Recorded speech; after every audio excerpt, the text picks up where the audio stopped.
Welcome to Idle Prattle, the unofficial Disney podcast where we will blabber about every Disney movie in order.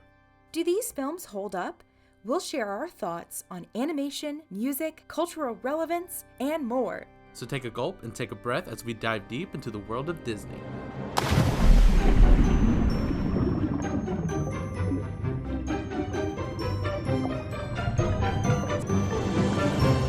How about that new intro? I'm feeling it. I think we sound crisper. Fancier? The new intro that we just said on the podcast. No, I got you. I fun and fancy just now. That's what live. it sounded like. We say it live every time We say it with a every live orchestra single behind time. us. You know, we're talking about fancy cats today, so we had to have a fancy intro. We sure did. Fancy yeah. feast. Fancy feast.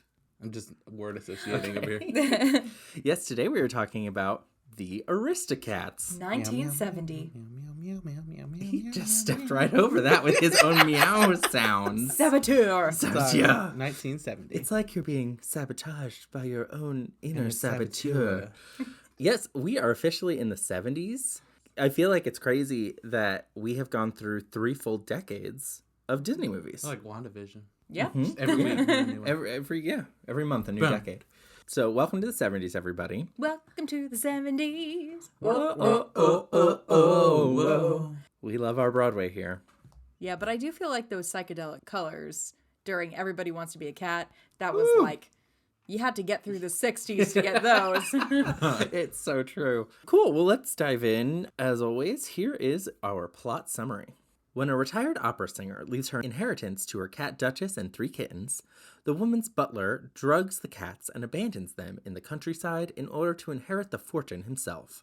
Lost in unfamiliar territory, Duchess and the kittens meet Thomas O'Malley, an alley cat willing to help them return to their home in Paris. They meet several kooky characters along the way, including 2 English geese and an alley cat jazz band. 2 English geese, one of which named Abigail. I made a note. This is a 3-part only segment that we're starting now. Welcome to our new segment called Can you dig it? I don't know why, but that's what it's called. That's what happens when you throw me a bone. I come up with something random. But we got a first name drop. Yes, of a character. there are 3 Disney characters that we have found as of now that have our 3 names. Abigail, Chris, and Eli. We won't spoil it as to what the other 2 are, but welcome to the club, Abigail. Thank you. Abigail Gabble, is that her name? Just because I don't want to fact check us later. I definitely know there are 3 times there's an Abigail Oh. in Disney. One of them is a cow. There's the cow in Fox and the Hound, who no one cares about. And then there is the duck Abby in Chicken Little.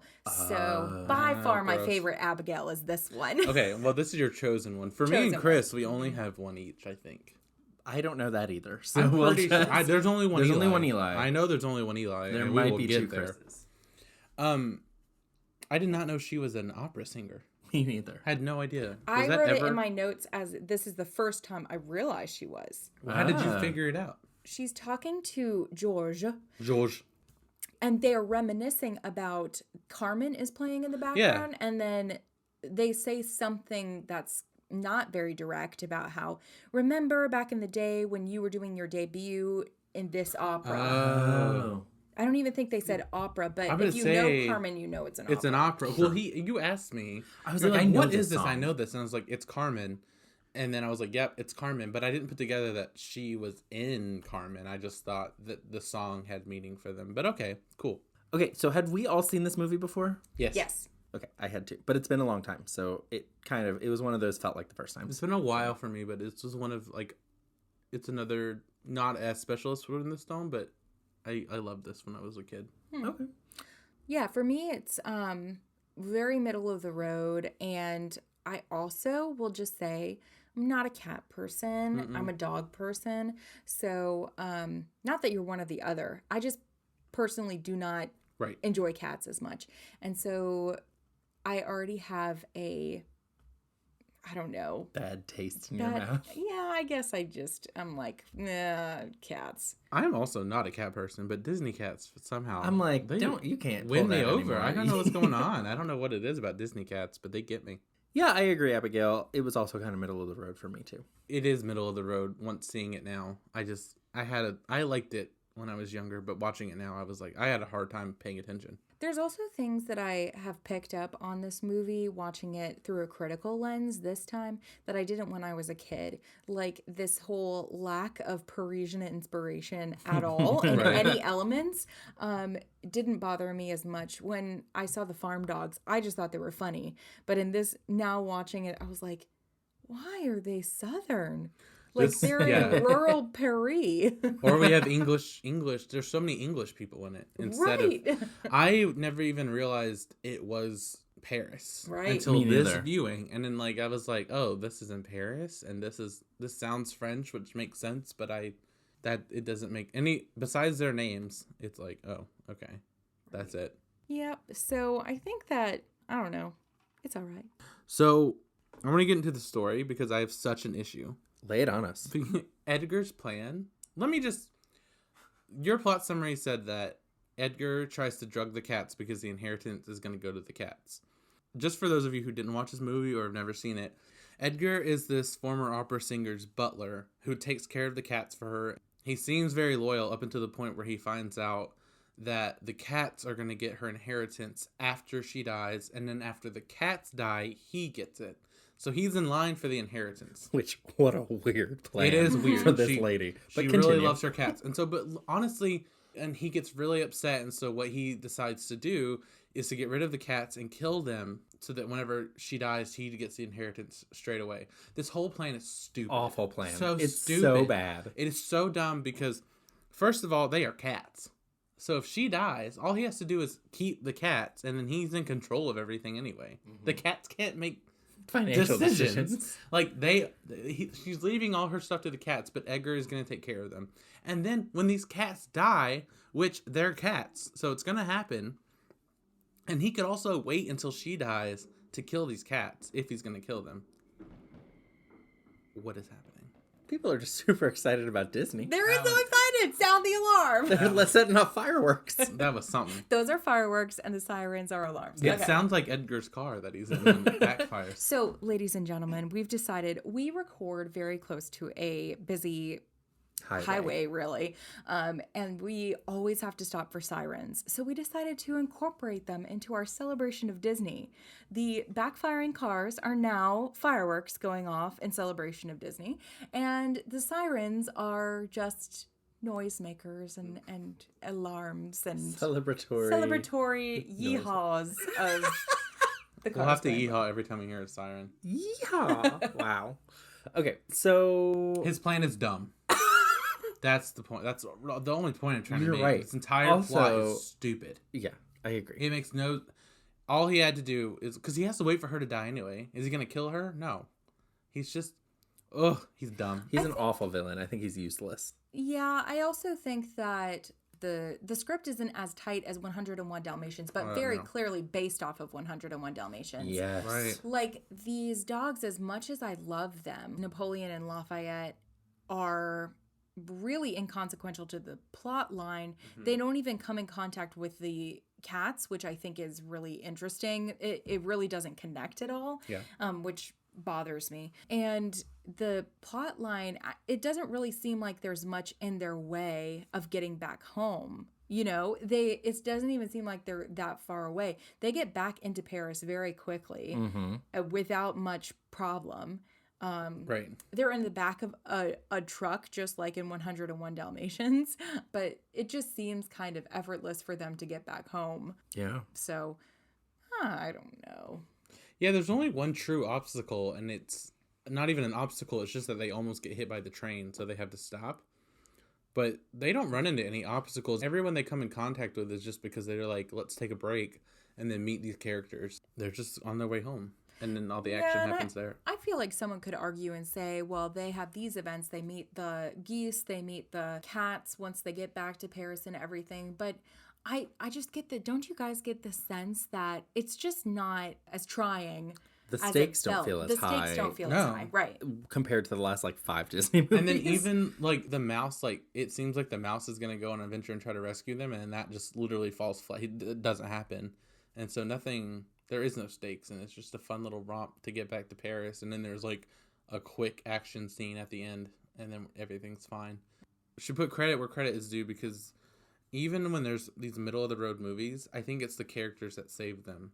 Because as much as the story is lacking, I feel like I like this movie because of Thomas O'Malley and Marie and all these like characters. And like they're to this day like noticeable, and you know where they're from. Especially Marie. Marie is like all over the place with Disney stuff. Like, yeah, when did that happen? people love Marie. She's on like purses and hoodies and sneakers. I mean, there's just Marie. Yeah. Merch. Marie merch. My friend personally that I know is like everything she sees Marie she wants. And so I think it should be said that the characters at least are good, and like it was fun to like watch, but the story is just so like lackluster that there's nothing. I also think that we could separate story and script here, because I think that there were a lot of comical things that happened in the script that I really enjoyed, but then some of the story didn't go as well. No. So as far as where the story came from, the script was developed starting in 1962, and it was a combined effort between Harry Title, Tom McGowan, and Tom Rowe. And this is one of the first. And because I've been looking at story as we've been going along, I can't think of another one where it was developed just for the movie. It always had like a source story. There was some vague information about how they might have gotten some inspiration from children's stories about mothers and kittens and things like that. Right.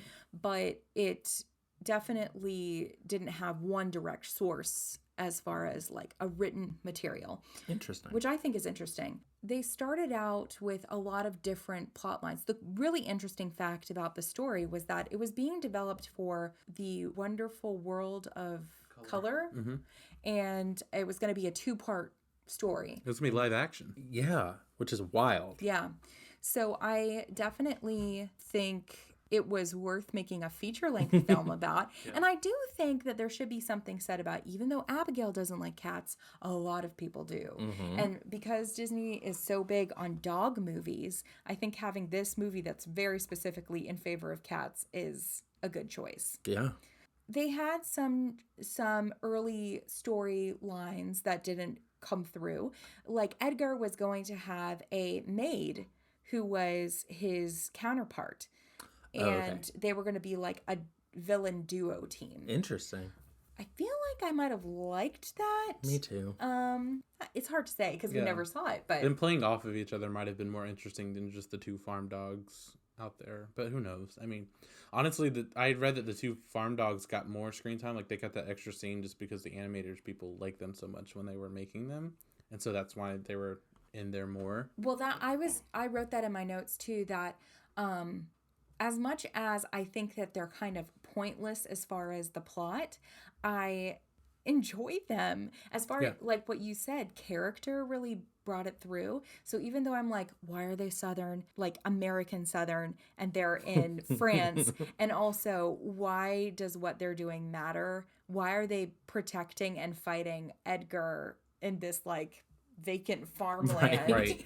Who even are they? Literally. You know, all these questions come to mind. But I think as a child, I was just like, they're so funny. He's squeaking around in Edgar's shoes, you know. Well, and I think that adds to the point that you were making earlier, that this is just kind of a less tight movie. And I think movies like that, where it's just not as tight, usually I think children are just kind of cool with it and whatever. But then you go back and watch it as an adult and you're like, what is happening here, or what was the point of this? What was the point is a big question. I think that's the difference from a kid to an adult watching it from a critical standpoint. Yep. And I think it's a huge difference. I don't know, these 2 movies just feel so comparable to me, but I think that's a huge difference between this and 101 Dalmatians. It's not even a veiled comparison. It's not even something that we're making for the first time. When they were developing the story, they were saying, this is what worked in 101 Dalmatians. Let's use it. Let's use it again. Well, that is going to come into play when it comes to reviews of this movie, because the reviews of this film, what I found pretty interesting in my research, upon release, the reviews were pretty good. They had, it wasn't like rave best Disney movie ever, but they were solid reviews. It made a ton of money up front. Globally, it made $28 million upon release, which is awesome. Wow. And again, it had good reviews. But this film got a re-release in 1987, so 17 years later. And the reviews upon that re-release went way down. Do we wonder if this was still because Disney had recently passed? He had just passed. Yeah, this is only the second movie after his death. Mm-hmm. And I think that definitely could have been a part of it. I was reading some of the reviews from 1987, and a lot of them were like, in hindsight, this film borrows so much from other Disney movies already. It feels less original. And then this is something that Abigail, you brought up, I believe, in our previous episode, The Jungle Book. A lot of reviewers criticized the reuse of Phil Harris and how Thomas O'Malley is essentially just a rehash of Baloo, which I'm sure we can talk about.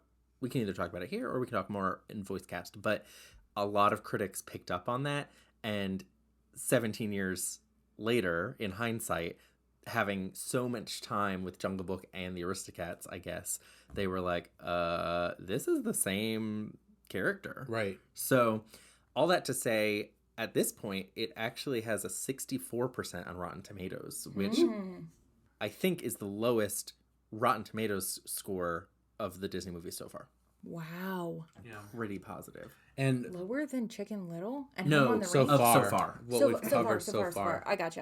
And I would go as far as to say that if you were like following Disney at the time and you were a fan, it's sort of like, it's 101 Dalmatians, it's Baloo, and then it's Lady and the Tramp all over again. Because this is just Cat Lady and the Tramp with totally Duchess agree. and O'Malley. But also throw in a little bit of the animation from Sword in the Stone. I will get there on animation, but I have finally come to the dark side, and the sketchy word, it drove me nuts in this one. The S word. So yeah, that was the critical reception, and then it also kind of shone through when it came to award season. This film did not receive any major awards nominations. I think all of this tracks, and I don't know if you guys felt this way, but I think I enjoyed it a lot more as a child. I loved this movie as a kid. Yeah. So I think we've been talking about that. That's been a theme throughout what we've been talking about in the podcast, of something that feels timeless and that you can connect with at different ages and is a smart kind of story or script, or it just feels like it's really well developed, and so you can appreciate it at different times, and something that caters to children and has a lot of missing elements that they're banking on children not remembering. Right. Yeah, So you're so right. another fun fact before we move off of history is we're getting a lot of last from Disney. So even though he passed away and he didn't work on this film very much, this is the last movie that he confirmed as going forward to be made into a film, which I think is significant. Definitely. We're going to see his hand becoming less and less involved. Right. controlled. But as we know from previous experience, it takes many, many, many years from the conception to the final production. So we know that this movie had a little bit of Disney's influence, and we'll see less and less Disney influence the later on we go. Right. I think all the way up till the end of this Bronze Age. Speaking of, we're in the Bronze Age now. We didn't really talk about that at the beginning. Welcome to the Bronze Age. Now spring is happening, and we're starting a new age, and everything is And you know going what? great. I think that when you're in the Olympics and they talk about how people that get gold are very happy and the people that get silver are kind of disappointed because they're not gold, bronze is just happy to be there. Right. And so I think that's what we're going to feel like in this age. The Bronze Age is just happy that it didn't get sucked into the Dark Age like the Yeah. other ones. I think that's what it is. What's the last movie of the Bronze Age? The Rescuers. The Rescuers. They are so happy. The Rescuers are like, woo, just made it. Just made it. Because I think there is like some like differentiating theories on like if the Bronze Age is just the Bronze Age and the Dark Age, and and like then one extended right, age. we're gonna divide it because we're gonna call it the Dark Age because we want one. And I think that it also is very clear that there is residual effects of Disney's legacy that are holding on that make this part of gold, silver, bronze. Exactly. And for instance, 5 of the 9 old men worked on this. So we're still seeing his legacy. And from what I was reading, the Sherman brothers were getting annoyed with the leadership and such. Right. But they were kind of holding on to Disney because of Disney. Right. If I had to define the Bronze Age like I did with the Silver Age, because the Silver Age really ended with like Disney's hand on things, the Bronze Age like holds onto that last finger that he had on things, because he did have like input up until like the Rescuers. Like he knew about the Rescuers, and that had been in development since like the early 60s. So he didn't like work on them, and he didn't have anything to do with releasing them and everything. But like that little hint of like Walt Disney left goes until then, and then we get into the Dark Age where the 9 old men have retired and stuff like that, which we'll get into down the road. So speaking of the 9 old men and this animation that we have going on here. Woo-wee. I still want to say that I respect all types of animation, and I don't hate it. But the biggest word I would use for this time was distracting. Like the sketchiness and the scratchiness of it. I was like, oh God. And the fact that we came from 101 Dalmatians where you had that feeling, Chris. Then we got into Jungle Book where it kind of cleaned itself up. I was like, why did we pedal back hard on the sketchiness? Like, and it's rough. I wonder if it is, and I might be wrong on this, but I feel like the color combination mixed with the sketchy animation did something, because I feel like there was a lot of white used in this, and there were more pastels and lighter colors. Whereas if we're comparing it to all the way back to 101 Dalmatians with that beginning of the sketchy stuff, I think dark colors end up not bringing out the pencil lines as much. You're right, because I didn't notice it in Berlioz. But even in Toulouse, and especially in Duchess and Marie, it was just scratchy, scratchy, scratch. And I noticed that thing finally, the line, like here. Yeah. Sorry, I'm pointing to my forehead. But like there still is the sketch lines of Going right through the middle of the face. preliminary sketches. Right. That the thing that you should not be saying. Right. And I find it fascinating from like my art point of view, and like I love like doing sketches and everything, but just like when you're watching a finished product and it's not meant to be like the style of it, to me it's just like, oh, it's just not great. And then also the problem is it's hard to talk about animation with this movie because we've had 3 movies previous where this is the same exact style, in my opinion.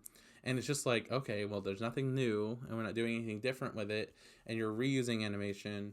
And it's all kind of like looks almost unfinished. I'm getting tired of it, I guess I could say. I agree with that. It's not my preference. I don't think the sketchiness is great for me, but I will say that there is some exemplary character design. I love the choice to, even though we're like Duchess, who have you been messing around with? Because she has 3 different color cats. But I think that makes them distinct. Oh my God.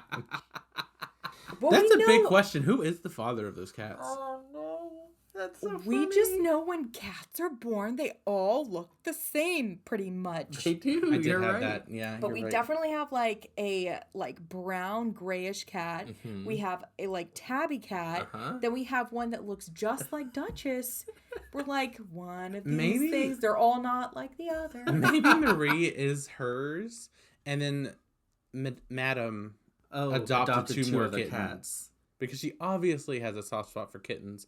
As we see later in the movie, she creates an entire home for the alley cats. So maybe Toulouse and Berlioz are adopted siblings, and Marie is, I almost said pure, but that's like... We're representing all different types of... It's pure blood. Pure-blooded All alley cats must die. Mud blood. Oh, boy. Well, maybe this is an adoptive family. I like that take because we are representing all types of families here in the Disney world. Right. And then they even say, like, oh, we almost had a father. And so it's like, you don't have to wonder where their father came from because they all have different fathers, and Madame brought them in. Also, the fact that the cat's name is Duchess and all we know is the woman's name is Madame, I always get them confused. We know the woman's name. Oh, well, I don't know her name. It's Adelaide Bonfamille. Okay, I'm going to keep calling her Madame. Bonfamille is like good woman. Good woman. Madam Good Woman. We'll call her. Or good family. Do you know what? She reminds me of the Queen in Anastasia. and I kept wanting her to be like voiced by Angela Lansbury in this movie. Like I just I imagined thought it. the same thing. Did you? I really did. So were there any parts of the animation that you guys liked? I had one. Was there any? Go ahead. Yeah, I liked how they made the cats different colors. Very distinct. Okay, I really liked the scene where Thomas and Duchess are looking out at the moon and their tails intertwine, and I thought that looked really nice. It is, and that was all Frank Thomas. Ah. If you guys remember Frank Thomas's name, he's one of the nine old men, and he is responsible for a lot of the romantic scenes, especially the spaghetti scene from Lady and the Tramp. He does nice romantic scenes very well. With That is animals. Yeah. Does he do any human romantic scenes? I don't know. I didn't.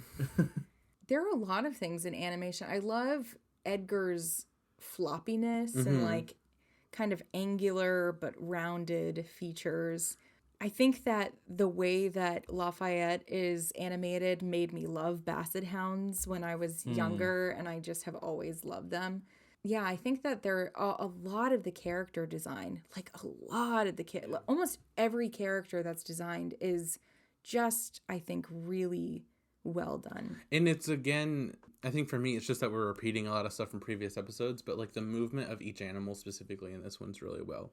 Like the geese, like, and they even teach them how to walk. Like it's really,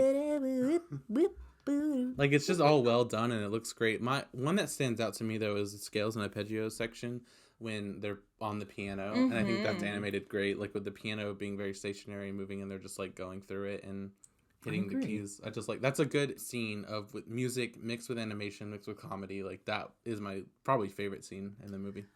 What did you guys think about the colors used specifically in the jazz scene? The psychedelic, yeah. I mean, yeah. The everybody wants to be a cat part. I think it's fun and it goes well with like the chaos of like what's happening, and I think it's emoting what they're feeling, which is just like they're having a good old time with and joy. Yeah, I mean, I like it. It doesn't. I don't have anything like amazing to say about it, but it wasn't bad either. Like I just think it was really fun. It's like, It's not so much that I'm like, I hate this, but like I'm glad it doesn't come back up very much anymore. Yeah. Feels like it defined the time Yeah. that it was made, but right I don't know in why. 1970. Yeah, I don't know why, but it really feels like it just was like, I'm 1970. Like you could put like, staying alive. Like that, those colors on it. Very Saturday Night Live fever. wow. Live fever. So Saturday Night Live fever. Anyway, but you know, like 60s, 70s, those type of colors. Right. Transition? Do you know what I just realized too as another comparison to 101 Dalmatians? What? Is that this movie is so jazzy. Yeah. Like it has like the This feels more like big band jazz. Right. But 101 Dalmatians feels more like piano jazz. And the whole movie is like right. more like but that. you're so this is, right. like, they have songs in Of here all that the are just, musical choices that they could have picked. Right. They went with jazz again. Yeah, and the interesting thing is that the jazzy stuff actually wasn't originally intended to be so jazzy. So something, the big fun fact that I realized about this movie that I just can't believe is I was reading an article and it started by saying that the Sherman Brothers did 2 songs that ended up being in the movie. They made a bunch of other ones, but there were only 2 that were in the movie. And I was like, well, obviously it's going to be Everybody Wants to Be a Cat and then Thomas O'Malley, because those are the 2 that, I don't know, just felt like them. Nope. Do you know which ones they did? Yeah, it's Scales and Arpeggios, and then the beginning song, like the Aristocats song. And you know, I am really on the Sherman Brothers side because my biggest qualm with this movie, the thing that is irking me, it's just like I can't get rid of it, is the sense that they just poo-pooed on the French setting. Yeah. For instance, the Sherman Brothers were going to make Everybody Wants to Be a Cat, that song, they were going to call it like Les Jazz. What was it? Le Jazz Hot. Or Le Jazz Hot. Yeah. And just by putting Le in the title, it definitely still reminds us that we're in France. And there was another song they wrote called Pourquoi, which is why. And I think that would make sense. Yeah. Right. it's just there was no French inspiration for like anything other than really the opening song. Yeah, you're right. And like you mentioned earlier that they were having qualms with other things too, and just the whole direction Disney was going in at the moment after Walt died, because they worked very closely with Walt Disney, and they weren't crazy about it. So this is actually the last movie of all Disney things that they worked on. It's not. They'll be back in 30 years. We'll get to it in 30 years. Will we? We won't. We might mention it in 2 weeks, though. What is it? What are you talking about? They come back for the Tigger movie. That's it. Oh, so if we do a bonus, then weird. Okay. Anyway, this is the last Walt Disney animated feature and the last Disney movie period for a long time that they are even involved in. All right, so let's go through the songs on the soundtrack. There are really only 5 songs. Well, there's really 4 in the movie and then 5 on the soundtrack. So the first one we have Aristocats, which is the opening theme song. Which pets are just the finest in Paris? Which pets are just with the finest pedigree? And so the interesting thing about that song is that it is sung by Maurice Chevalier. And he was a famous singer for years and years and years, but he had already retired before this film was being made.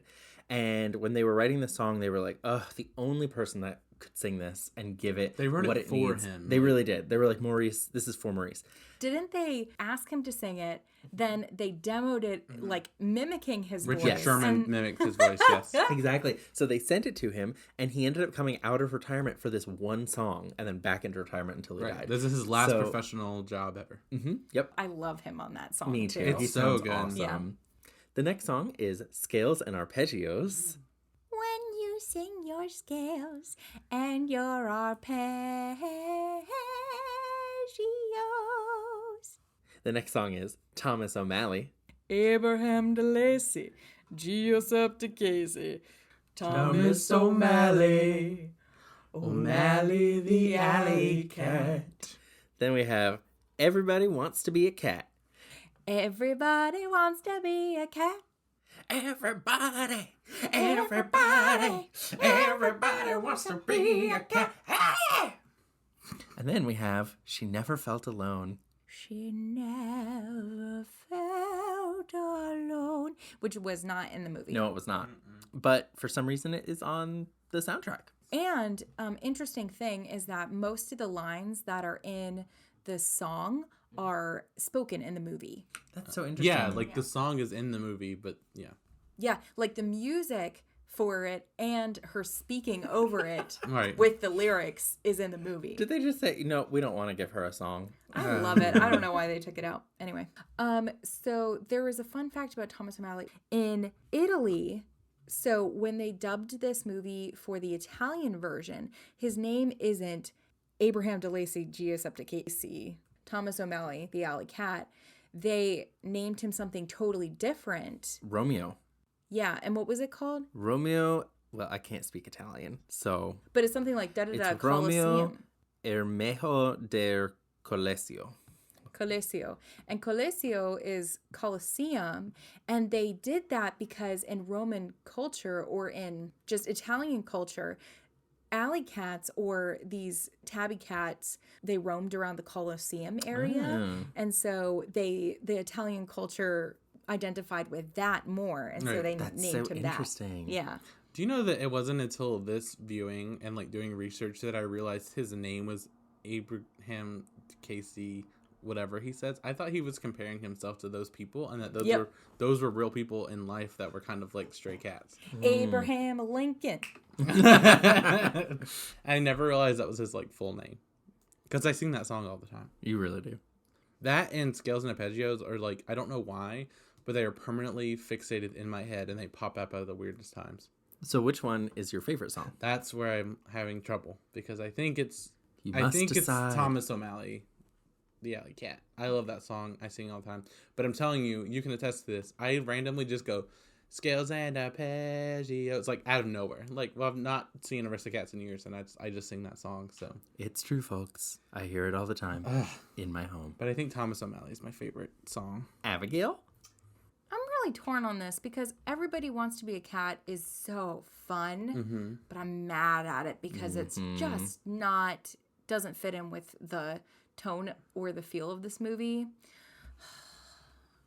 So, out of my conviction and what I believe, it's going to be the Aristocats because I love the story behind it. I love it. I love the song. It's a good song. That's what I'm picking. I'm picking the Aristocats.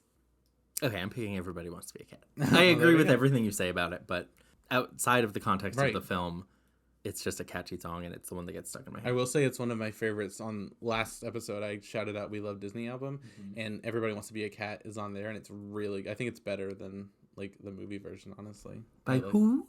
Charles Perry. Oh. And it's great. And Everybody Wants to Be a Cat is like one that everybody knows. Oh, yeah. Like, it's the song from this movie. It's the I Want to Be Like You of this movie, Yeah. I would say. I agree. It's so fun. It is fun. I do like that song. It's just not French even a little bit. It's not. We're going to talk about like the voice cast a little bit more because I was shocked. I saw that Eva Gabor was Duchess. Mm-hmm. And I'm like, ooh, Gabor. And she sounds like Zsa Zsa Gabor. And I'm like, she has to be related to Zsa Zsa Gabor. So I looked it up and she's Zsa Zsa Gabor's sister. Oh. And so I was doing research and I was like, okay, I always thought Zsa Zsa Gabor was in Green Acres, the show. I don't know if you guys are familiar with Green Acres is the place to be. A few people in this cast came from Green Acres. Oh, wow. Well, I always thought Zsa Zsa was in it, but it's Eva who's in it. And my mind was blown, and I was like, oh, are they both in it? So I had a whole rabbit hole of research trying to make sure that Zsa Zsa Gabor was in Green Acres, and she wasn't, and I never knew that. So. Well, this is super important to me. It's something that they rectify in The Rescuers. But Eva Gabor and Zsa Zsa Gabor are Hungarian. Yes, they are. They're not French. And she does have a beautiful voice. And I do think that there are hints of a French tone to it. I think that someone with a French accent and someone with a Hungarian accent can sound the same.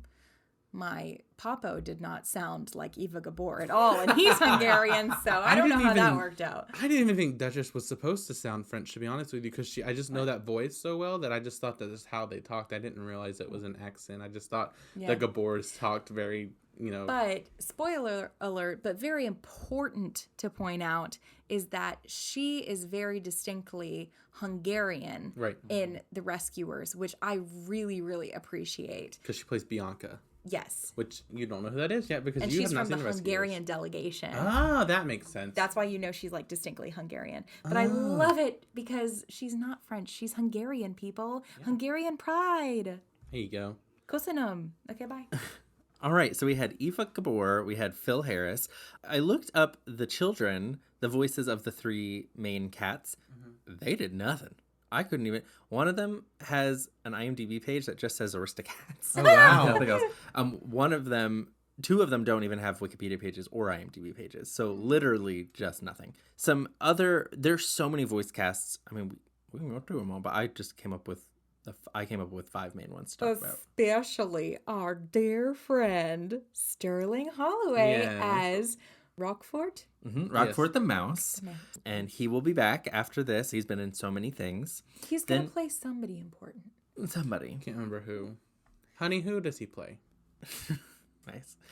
Next we have Thurl Ravenscroft, who has been around for a while. He plays Billy Bass, the Russian cat. I was shocked when he played one character in Disney. Yep, now I'm just like, he keeps coming back. Cameo. Well, this is the last time, though. Oh. So this is his last time adding his voice to a Disney animated film. Thanks, Thurl, for your contributions to our childhood. And then a final voice to note is Bill Thompson, who plays Uncle Waldo, who we recognize as Uncle Scrooge, King Hubert in Sleeping Beauty, Jacques in Lady and the Tramp, and Mr. Smee and the White Rabbit. Sad fact, this is his last film period before he passes away. So moment of silence. So moment of silence. Specifically. And he played who? Uncle Waldo. Oh. Yeah. A few more voice casts that are significant to me is that George Lindsay is Lafayette, and that is Goober from The Andy Griffith Show. Nice. I knew I liked his voice Is for that some Gomer's reason. cousin? Yeah, he's like the new Gomer that comes around. Okay. So I have the weirdest Eli extra I think I've ever had. Oh. Because I was like, what is there even for Aristocats? And it literally plopped right into my lap.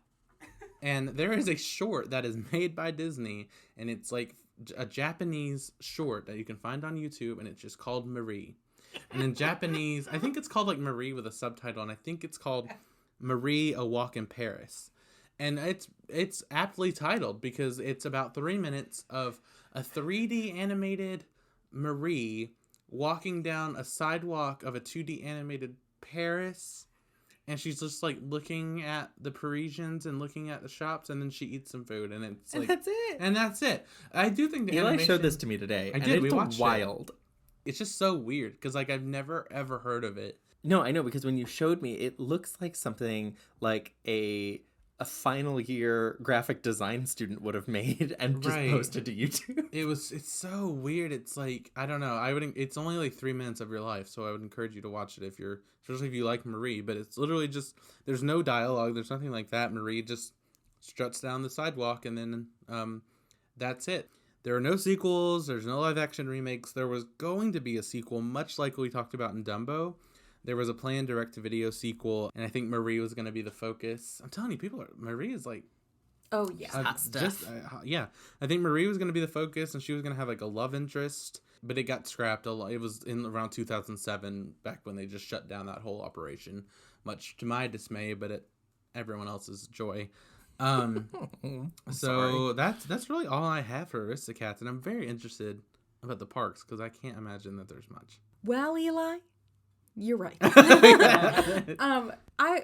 Speaking of Marie, first of all, because she relates to the parks a little bit, but I think we can summarize the moment that everybody falls in love with Marie. Mm-hmm. It comes down to one line. Why would you get to go first? And she goes, "'Cause I'm a lady, that's why." Yeah, that's And often quoted. It's often quoted in my family, because with two sisters growing up, Right. we would all say, "You're not a lady, you're nothing but a sister." Ah, that was such a great line. That was such a good line. Oh man, there are some really good lines in here. Also, like her puffing up her little face. Yeah, she is has like, a lot of moments, but I will say the points where I see Aristocats in the parks is merchandise that's directed a lot towards Marie. Right. And a lot of those, you can find Marie stuff a lot more in Shanghai, Hong Kong Disney parks than you can in like Disney World, Disneyland. And they also, like Dooney and Burke and a bunch of like partners with Disney will do cat celebrations where they do like all the cats of Disney, which we should get some merch for Eli. I'll Yes. take it. I don't know what's going on because I Figaro. don't like cats. But Figaro, Dinah, all these little kitty cats, I'll take them. Yeah, but that's really all you see. So we get another round of create your own ride for the Disney World parks. So if you haven't been with us before, what you doing? But also, Welcome. welcome. What we've been doing is if there is a movie that is underrepresented in the parks and there's not a ride for it, Eli, Chris, and I come up with an idea for a ride, an attraction, a meet and greet, or a food place that would be geared towards that movie. So they're thinking right now. They got their thinking face on. I think I'm gonna go outside my realm of what I usually go for and get creative, and I'm gonna go with a food place. That's what I was going to do. Oh, I'm sorry, I'm talking first. So, I mean, because this movie is really hard to come up with something unless you two come up with something amazing and I get blown out of the water. I would do the Parisian French cuisine restaurant and make it like, especially since the movie does not go hard on the Parisian theme, make this restaurant go way hard on it. I guess it could be in the French pavilion. Put it there. I'm trying to think of a name, of like a clever name, but Le Petit Chat. what is... Oh, that's from the... Little cat. Yeah, there we go. We can make that... Wait, this is my thing. Okay. Yes, we'll make the restaurant from there, like Tony's.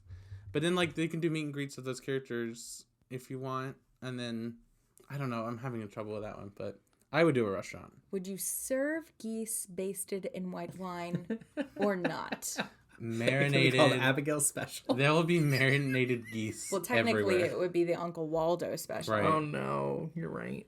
And I would have a wild that would be goose with a hat terrible. on so sorry. and no tail feathers running around. Fully marinated.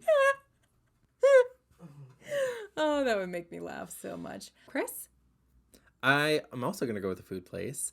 I think it should be like a quick stop dessert location. It should be called Duchess's Creamery. And it should Ooh. have like the giant jug that says cream on it. Creme de la creme. Yes, Yeah. and there should be different ice creams, and I think that the bar that you walk up to could be like a piano. It could like look like a piano, and the person serving you the ice cream could be like behind it, like they're Right. inside the. Should the piano have paint splats on Yes, it? it should Yes, totally of have paint course it splats on should. it, like 100%. Oh, I like And that then idea. on every ice cream, they should dip like a little wafer cracker that looks like the cracker that he dips Yes. in the. Oh, I totally agree. And just have it sticking out. That's a good one. You did blow me out of the water.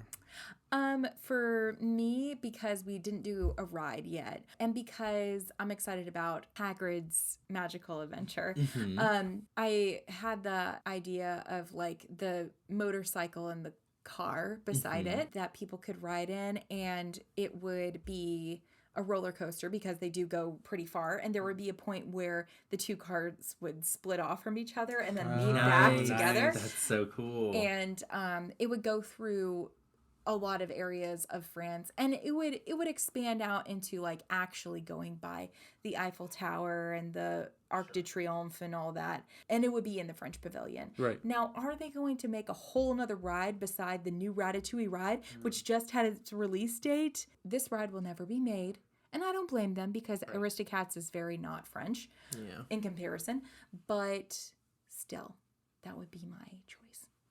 Well, thanks for those park ideas and for that Parks and Expanded Universe updates, y'all. All right, well, let's transition into our favorite part. Does this hold up? So just to dive in quickly with the Bechdel test, this movie does pass the Bechdel test, so that's great. There are multiple female characters. They speak. There's Marie, there's Duchess, there's the geese, Abigail, and Amelia. So this definitely passes the Bechdel test. There are other areas of this film, though, that do not hold up. Eli is shaking his head. I cannot believe that this movie brought in a Siamese cat that is even worse than Siamese cats from Lady and the Tramp, in my opinion. When that cat jumped up on that piano, I like almost threw up. So what Eli's referring to is during the scene of Everybody Wants to Be a Cat, there is a moment in the song, which Abigail alluded to earlier, where a cat voiced by Paul Winchell appears, who is an extremely offensive stereotype of an Asian caricature between the eyes and the teeth and the way that he is randomly holding chopsticks while playing the piano and using an offensive accent. Just all around, it is one of the most offensive moments, I think, in any of the Disney movies that we've seen so far. It's short, and it's almost blink and you miss it. Like It's probably 10 seconds or less. And I think if you were watching it today and you look down at your phone for a minute, like you could totally not even realize it happened. Well, let's be honest. I missed it. You did. I did look down at my phone for something, and you like gasped. And I was like, what? And you're like, did you not see that? And I was like, no, I missed it. So we rewound it. And then I was like, oh my gosh. But I think just because it's a blink and you miss it does not mean it's not. No, yes, definitely. To me, this was similar to way back when we were doing the wartime era movies, and it was like the Pecos Bill thing, and there was that verse that was offensive, right? Because it's only a portion of the song, and my initial instinct, which I am struggling with, but my initial instinct is like, just cut it out.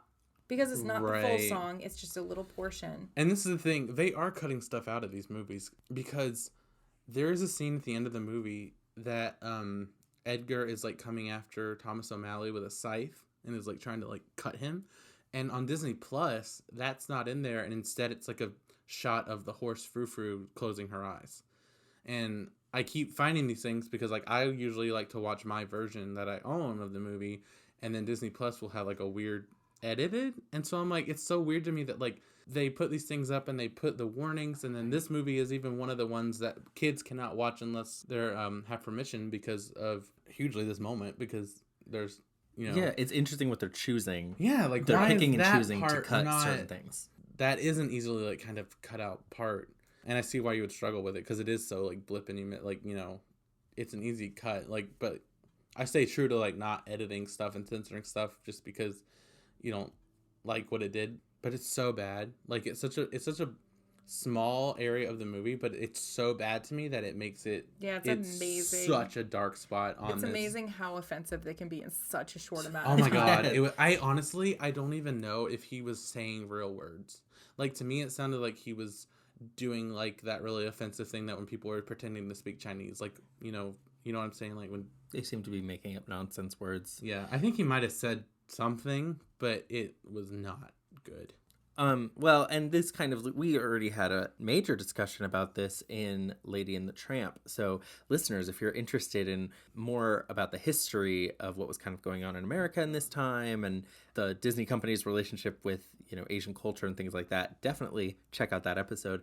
But, in America at this time, there was just so much racism towards the Asian community, Asian Americans and people from Asian countries, and During this time? well, yeah. I mean, it continued. Over from, yeah. Well, I know Lady and the Tramp was about 10 years prior, but it did not go away Well, easily. I mean, it hasn't gone away up until today. The thing that is striking me is, like, I watched Pretty in Pink when I was really young, and there's, like, a character in that movie who is just a live-action kind of version of a...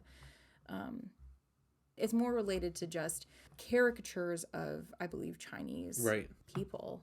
It's really bad, guys. Is there any other stuff in the movie that you guys caught?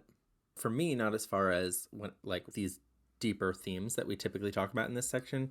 For me, my biggest thought of does this hold up was, does this movie hold up? Like, is it good? Will it hold the attention of people today? Yeah. Will it hold the attention of children today? Will it hold the attention of adults?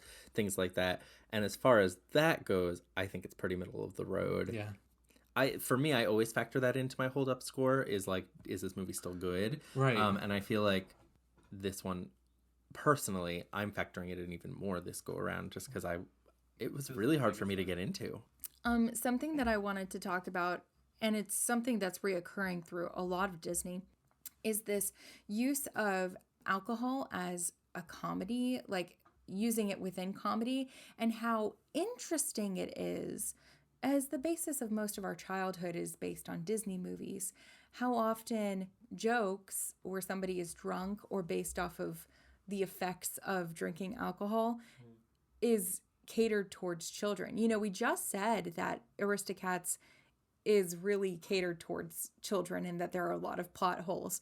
And yet there are multiple times in this movie where with Uncle Waldo, like all of that is based on humor about alcohol. Yeah, because of this movie, Uncle Waldo's character is drunk. And I guess you could call it subliminal messaging, but like literally he walks away and his character was funny only because he was drunk. And then Thomas O'Malley says, I like Uncle Waldo. And then Duchess is like, especially marinated, which she's talking about because he was drunk. And so even then, like the two main protagonists of your movie that you're supposed to root for say, I like that character because he's drunk, then you obviously are supposed to feel the same way, or it makes you feel that way. And I'm not going to lie, it got me too, because I thought like Uncle Waldo made me laugh I was laughing really hard at him because he was like going around drunk, and then it was I mean, something that I think, I would assume this is the case, is that they actually were gearing it towards adults. Yeah, totally. That part was definitely meant for the adults who are watching this movie with their kids. Also, at this time period, alcohol has a very different impact, I would say, in this time period. If you look at TV shows from the 60s, which I know this came out in 1970, but it was being made in the 60s. Right.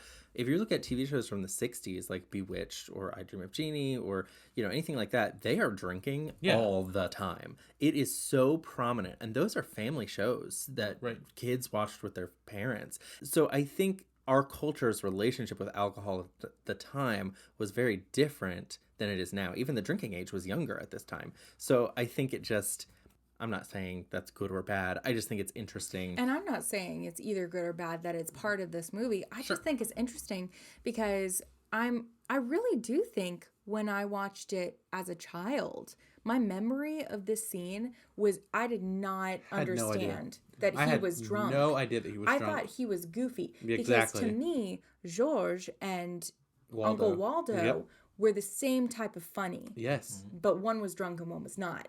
but I had no idea that he was drunk. All of this marinated stuff or this basted in white wine thing, because, I like to think that I lived a life where, I didn't understand I had no that's idea. the way you act when you drink Right. alcohol. I just didn't understand that he was drunk. I totally agree with you. I had no idea. This was the first time watching this movie that I realized that he was drunk. I remember distinctly as a kid thinking that Uncle Waldo was just like old and silly. And putting George in there earlier, I guess, does help with that. However, his bare booty has always disturbed me. And I can't figure out why. Just visually disturbs you. Yeah. I was like, ew. That's how I felt whenever the Mr. Smee shaved the bird bird's on butt. Peter Pan. Yeah. I was like, ugh. Same. I don't know why I don't like it. It looks so weird. Yeah.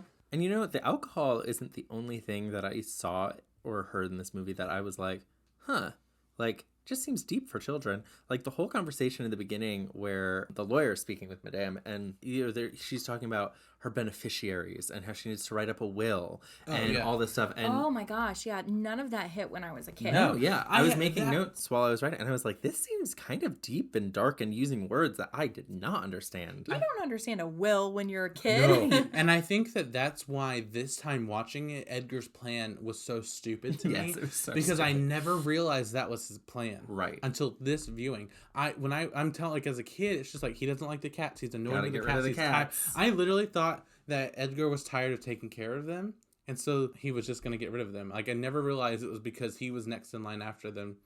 Like, you don't understand that. Like, that's... I think as a kid, I didn't understand why the opening scene where Berlioz is on his hat or whatever, and he's kind of like tolerating it and everything. I was like, why is he being so nice to them and then turns on them all of a sudden? I thought he didn't like them. But it's not that. It's that he doesn't want them to have the money he would have. Right. So... It's not even that he doesn't like them. They're just in his way. That's a weird... the plan's stupid. Do you guys feel like the depiction of people with Southern accents is appropriate in this movie? Well, I don't think it's appropriately placed. Meaning... No. Yeah, I think, in my opinion, I think that there are a lot of people that should have had French accents. I definitely think Madame should have had a French accent. I think Edgar should have. Yeah, I think almost if all of the humans had French accents, I could have handled Southern dogs. I don't know why. No, I agree. American Southern dogs. Sure. Yeah, I completely I know agree. when It's I like say Southern, Civil it could War be like era French Southern. Yeah, it is. That's my thing. It's like Southern drawl. so Southern. It's like molasses. right. They're like hardcore Civil War to me. It's like, well, I think what happens is that there's a Scooby-Doo movie, the Zombie Island one, and there's a Civil War ghost. He sounds just like he them. sounds just like them. And so I'm just like, why do they sound like Civil War era Southern people? If there was like if they were doing like stereotypical rednecky things, I could see why people were like, They're lovable, and also Napoleon is smart as Right, heck. exactly. He's like, this is what I hear, and I hear it, and I'll tell us when we're gonna do I'm this. the leader. I'm the leader. I'll say. He almost had that like whistle to him yeah. That like, well, not that one. I know. Sorry. Oh gosh. So Speaking of hearing things, the sirens are a whooping for Oh, Disney. yeah. Yeehaw! Yeehaw! All right. So, what score from 1 to 10 would you give this movie for how it holds up? 10 being nothing wrong with it, and 1 being absolutely awful. Cut it from the catalog. I'm gonna give it a solid 5 because it's just so middle of the road to me. That horrible dark spot with that Siamese cat drives me absolutely insane. And it's like you said, the movie, like even animation wise and story wise, doesn't hold up. So I'm just gonna put it right in the middle. I think what I've decided about the way I rate it is if the offensive or problematic parts of the movie are integral to the plot, then it gets a lower score for me because it's not just a moment, it's really sifted into like the message of the movie. Right. So because that one spot feels like it could be taken out, I'll give it a 5. Okay. How about you? I was going to give it a 4, but You can still give it a 5 4. is fine too. We could Give it give a it a 4.5. Yeah, and I was offended by that moment with the stereotypical Asian cat. I wasn't even like, that's so offensive, I gotta dock it down to a 4. Right. I was like, this movie, I didn't find it very entertaining, and then there was that super racist moment. So, I'll give it a 4.5. All right, so wrapping it up and deciding who was our favorite character. Mine was George, hands down. I loved him so much. It was between him and Uncle Waldo. Ta-ra-ra, boom, baby. Whenever he gets out and he's like falling on his cane, and he's like, "Ooh, I'm not as spry as I was when I was 80." I was correct so that. funny. It was so perfect. But it was between him and Waldo, and the fact that Waldo's character is lovable only because he's drunk and there's no more to it. I'm gonna choose George because that's just who he is all the time. George is my favorite as well. Yes. And he reminded me very much of Dick Van Dyke's character in Mary Poppins when he's playing the old banker. The old banker, yeah. Like, super old, but so spry. Right. And just having a great time with life. Mentally and physically. Yes, Yes. exactly. Loved him. I'm going to go with Lafayette. Nice. Lafayette. Yeah, I think that he is so cute. I think that's the reason very cute. why I love Basset Hound so much. Yeah. He's a When great he character. lifts up his ear. I know. When he lifts up his ear, the fact he trips over his ear, Yes. when he walks in those big shoes. Oh my gosh. There's those So shoes cute. I again. can't handle how cute he is. It's so good. I would pick a dog in a cat movie. I love it. And you would pick a cat in any movie. You're Except for right. this movie. Except for this one. Which is about cats. So, Um, explain that. Who knows? This one was hard for me to pick a poor unfortunate soul, so I'm gonna go like on the funnier side, I guess, and I'm gonna go with the mouse because he didn't get his second cracker and he fell asleep. And there's one thing that people know about me, or well, you know this about me, Chris, because it's kind of weird. I hate sleeping. I don't like the idea of sleep. I think it's a huge waste of time, and so I hate going to sleep. I do. Once I'm asleep, I don't want to get back up. But if I could stay up all night and just watch movies and get more information in my brain about things that I love instead of sleeping, I would do it. I hate that I have to sleep. It drives me crazy. And so the fact that poor little mouse, instead of eating, had to sleep, drives me nuts. And he's a poor, unfortunate soul. All right. Insert that gif of Whoopi Goldberg saying, okay. You already knew that. I know that. Okay. Abigail, did you have one? I would pick Rockford for a different reason. I think that he just keeps fighting for them, but kind of gets the short. He is like beat around a lot, and he's just like this cute little feisty guy. I mean, like he definitely. I definitely was between Lafayette and Rockford as my favorite character because he is so cute. He has some of the greatest lines, but he gets beat up a whole lot. What the last time that we see him is when he goes for the cats, right? Do we see him dancing around? He's in the last part when they save him. Him and the horse help stop Edgar. Yeah, because he undoes the lock. He saves them out of the crate to Timbuktu. Once again with the truck driver, though. That dude did nothing to deserve a cat just all up in his grill, messing up his driving. Right. That was scary, too. When he was like, "You crazy cat," and I was like, "Yeah, no kidding. I would have lost my mind if a cat did that to me." I'm gonna go with him, honestly, for my poor unfortunate soul, because I think Rockford is not that poor and unfortunate. He is a mouse who found a family of cats who do not chase him and like let them have their milk. That's super rare. So I'm going to. And then he fell asleep. Yeah, that's unfortunate. But I'm gonna go with that driver. So. I guess that truck driver is a good one. Okay, so since none of us picked the cat as our favorite character, our thing of things, we all know it's the thing of things. For this movie is, who is your favorite cat? Mine is Berlioz. I think I'm just going to go with Thomas O'Malley. I'm going to go with Scat Cat. It's a good choice.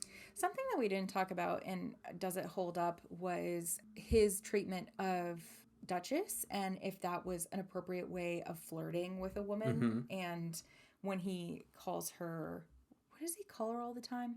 He calls her baby. Baby. All the time. But he sounds like he's like baby. He's one of those. It's like a Phil Harrisism, it seems like, where he's just like.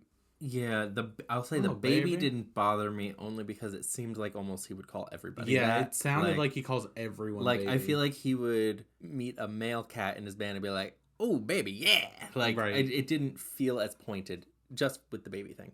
But yeah, I mean, he definitely is like pursuing her and is like, "That's one hot cat." Well, it's like I said, he's definitely trying to get into her fur at the beginning, and then they fall in love. Yeah, I think that it didn't cause as much problems for me as Lady and the Tramp, Right, but it wasn't totally. great. Yeah, I agree. It was very much based in like, I'm a male, you're a female, We know what that means. I am gonna woo you. My favorite part about it is Duchess was like, she literally says the quote, "Can you please stop? Yeah.